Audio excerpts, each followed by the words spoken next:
এই কা আন্দোলনত প্ৰায় 5 জন ইয়াত আমাৰ তেজাল ডেকা শ্বহীদ হৈছে। সেই শ্বহীদৰ মূল্য আজি চৰকাৰখনে বুজি নাপালে।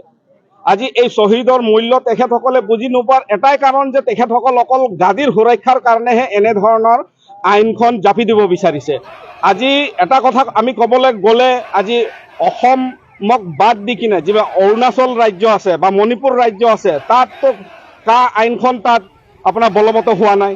অকল অসমতে কিয় তেখেতসকলে বলবৎ কৰিব বিচাৰিছে? ইয়াত দুৱাৰ মুকলি কৰি দিব বিচাৰিছে যে বাহিৰা ৰাজ্যৰ যিসকল লোক আছে তেখেতসকলক ইয়াত মানে আহি সংস্থাপিত হ'বলৈ।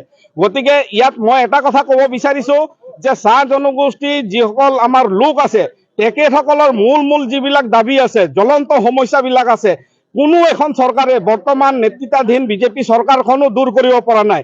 গতিকে প্ৰথমতে আমাৰ ৰাইজৰ যিবিলাক সমস্যা আছে এইখিনি দূৰ কৰক।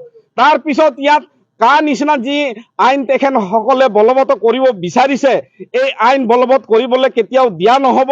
কাৰণ আচ্ছা কেন্দ্ৰীয় নেতৃত্বই যেনেধৰণে আমাক সিদ্ধান্ত প্ৰেৰণ কৰিছে আমি সদায় কা বিৰুদ্ধে আমি যুঁজ দি আছোঁ আৰু বৰ্তমানো যুঁজ দি থাকিম।